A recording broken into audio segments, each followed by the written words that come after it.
يا ماركوس نجا جون نجا أبدي كمل يا بقى نجا نفتن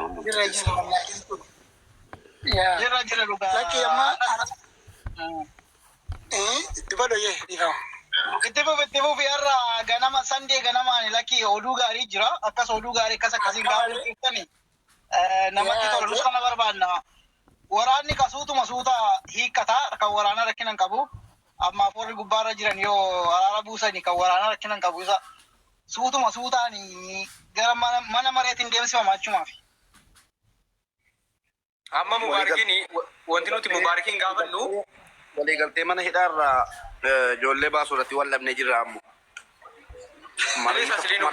Gaa'isa siliitti ishee godhaa deddeebisaati. Ilma gaafannaa rakkoon tokko hin jiru. Eega fixattanii waaggoota nu qabdu waaggoo nu qabdu aboo asilii irratti ishee nu godha. Asliin mana kana dhufuun qabu. Mubaarak jira waan ta'eef marii marsaa lammaffaa otoo xumuranii mana kana galuun qabu. Araaraman ka? Marii qabu ka marii marsaa lammaffaa qabnaa jechaa jira bar Mubaarak. Marsaa lammaffaa namoota jara deeggaraa ture sana maal godhuudha kaayyoon namoota jara deeggaraa ture suni hin gatammoo humni waraanaa jara deeggaraa ture saffisaan lolaa ture suni eessa geeffamu. Inni Mubaarakii jedhee asilii arrabsaa ture qilintoo jiru sun inni asilii jedhee Mubaarakii arrabsaa ture suni eessa raqa. Foolaatti galu ka. Akkasitti hin gaafattu. Mubaarak dura gaafadhu ta'e ergasii booda aslii gaafanna. Amma eessaa deeman. Mubee maaltu si araaromte akkamitti araaromtan gaa hin araaromne jechuuf kunoo komentii jalatti isin guuraan oolee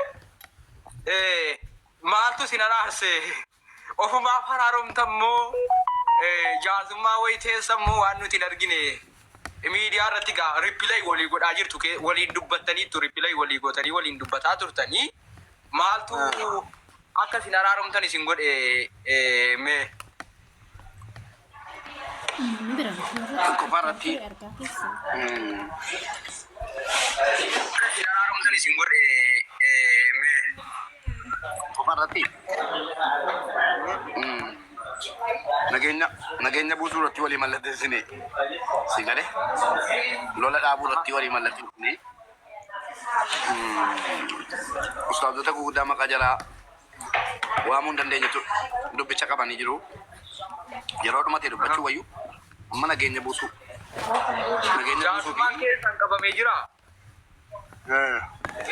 Waliin haasaa jirtu karaaromtanii jaarsummaan maa inni reeka dubbatamu sinoo kunooti akkanatti maqaa waliillee meeshin gootanii poostii waliillee akkanatti sheer wal gootanii. Waliin haasa'u waliin du'aa kadhataa irraa waliin haasaa irraa innis rabbi si haa fayyisu. Na ergaa jecha dabarsaa jira.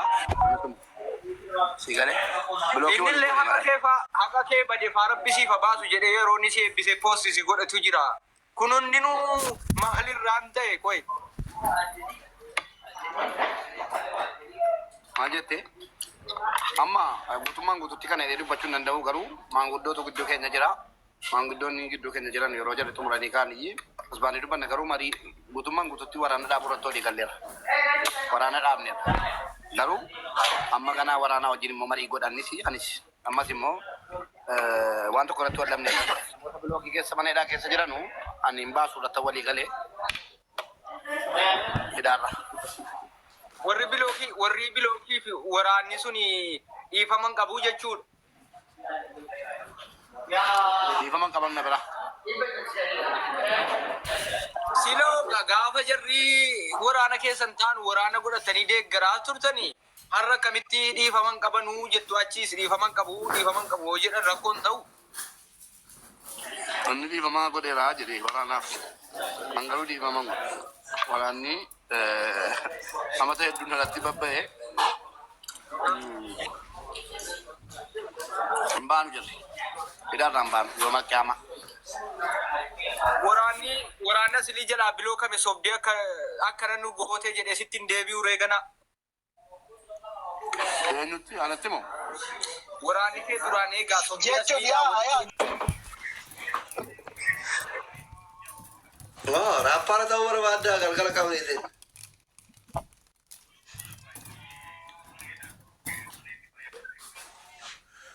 nama guddaa namni nama fakkeessa.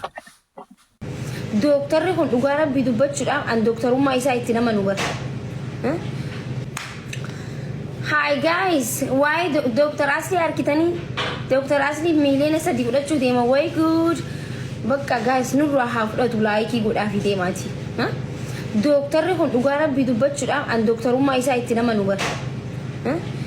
Akka inni bakka jechuun mooraalii isaa hin tuqamneef doktor ja'an malee waa'ee doktorummaa isaa kanaan maalitti hin beeku doktora ta'uu waraqaa takka narkinaan waraqaa dookumentii takka osoo hin qabaatiin doktor jee mataa nu dhukkubsee silaa ispoonsara goonee fi Ameerikaa geessaa hin jirru silaa maallaqa walitti baasnee Kanaadaa Asturaaliyaa geessaa hin jirru meedii maatii laayii kuma sanii konkolaataa bitatu gizee hunda miilaan deema baajaaji isa fuutullee hin jirtu innaa dheerina isaa baajaaj gaduma gooti. Doktor bar baay'as keessee hin danda'u hin beektan isiniin himne warri kaa yeroo hin beekan miilaan deemaa bar doktor miilaan jaf jaa akkuma fardatti utaalaa deemaa bar because baay'as keessee seene baajaaj gad dhooytee gabbuusti innaa dheerina isaa masalaala gaabar doktor wallahi amma qalama manaa min dibachuudhaaf maggaarajaa gaafa maggaarajaa goona nama yaamnuti kursiirra dhaabbannee wanni jennu madhiisuma yaamnaa bar የመንሰላልም አይነት አለው ጄቃለች መንሰላል አበር ዶክተር ጀቹ ሱብሃንአላህ አከነ ጄት ላላንፋን አንቀሞም ሁነ ጫውቲ ቴማሜ መኪኑ ኮንኮላቱ መሰን ቢተቴ ሃታ ገላገሉቲ ቴማቲ ላይኪ ጎዳፊ ሆኖ ደርጎሚ ሚሊየነ ሰዲ ተቆጅራ ተኮፈረ ጅራ ባይዘው ያመሳተነ ሲኒገሬ ተኮፈረ ጅራ